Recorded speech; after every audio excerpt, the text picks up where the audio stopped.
Hello everyone, and this is BioPhoenix here, and today we're going to be taking a look at an NES game called TNC Surf Design, and the TNC means Town and Country, and it was released in 1988, and it is published by LJN, and also apparently this game is made by Atlus, which I never knew that. However, this game is based after the mascots of the TNC company, which is an odd concept, but considering that there are many other franchises that have done this before, such as Pepsi Man for an example, have done this, so it's not too weird, but it is something that does happen every now and then. Now this is clarified as a sports game, which I can agree with since it is like skateboarding and surfboarding. But of course, it's not that type of sports game where it's trying to be as realistic as possible like most of them nowadays. Now there are 3 modes within this game, and they are Street Skate Season, Big Wave Encounter, and finally, Wood and Water Rage, which is pretty much both of them put together. And I'm sure I don't have to explain which one is the skateboarding and which one is the surfing. I mean, I'm pretty sure you can tell just from reading these names which one is which. And since this is a mascot game, there has to be playable characters, right? And the 4 playable characters are Joe Cool, which is spelled with a C by the way, Tiki Man, and I used to call him Mumbo Jumbo because he looks like him from Banjo-Kazooie, Thrilla the Gorilla, and finally, Cool Cat, which is spelled with a K, and I used to call him Tuxedo Cat, which almost sounds like Tuxedo Mask from Sailor Moon. And to me, that's always made me laugh for a while, I don't know why. So let's start off with the skateboarding. Now, you can only choose either Tiki Man or Cool Joe in this one, and typically you just have to get from one end of the street to the other by avoiding all the obstacles, and you can pick up coins along the way.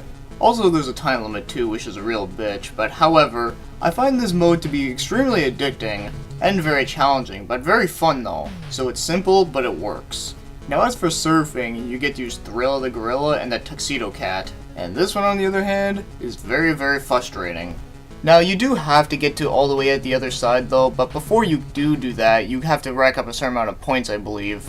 But this one is mostly frustrating for the fact that every time you're trying to go one way, you keep on going dragged back into the waves and you get like killed automatically.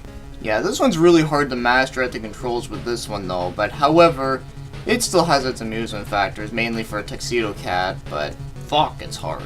So that's all for the gameplay, which is not very much. Yeah, it's actually a very small game. But now let's look at the controls. And I have to say that the controls for the skateboarding is actually really good and fluent, which is why I mainly prefer that one.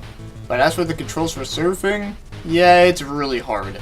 I just can't explain how the controls work in it though, but all I do know is that you have to move around the D-pad in like a really weird way so that your guy goes up and then down, then up and then down, but make sure to keep on going right rather than left.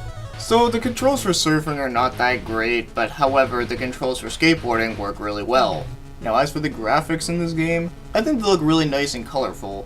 And you can easily tell that this game is totally 80s, not just for the fact this game is made in the 80s, but you know what I mean. Now as for the music in this game, it's fucking amazing.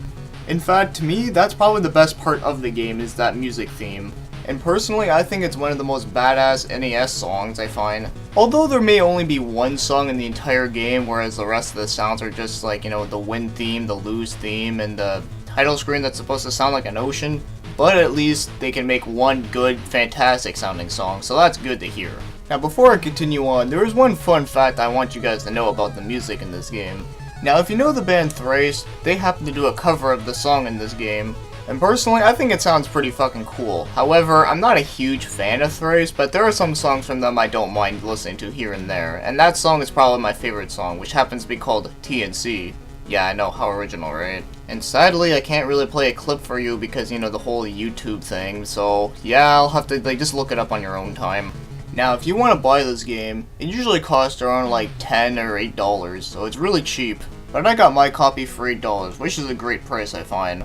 And I do see it here and there, so it's not too hard to find. Now, if I were to rate this game, I'd have to give it a 6 out of 10. Now, many of you are probably thinking like, oh, why didn't you hate on this game? It's an LJN game, everyone hates those games. Those games fucking suck dick. But honestly, I don't think this game is that bad. In fact, I find some LJN games that actually do have some good redeeming factors. But of course, that depends though. But one thing that would have been cool is if this game had more game modes. I think this game would have been a lot better if it did. But however, it may be a short game, but it's a pretty amusing short game. But it would make a great party game though. So overall, I'd say that the game is at least decent for the most part. So now, however, I have to end this review since that's what I get for reviewing a very short game, is that you guys get a really short review. So, anyways, I hope you enjoyed this review. Thanks for watching and commenting.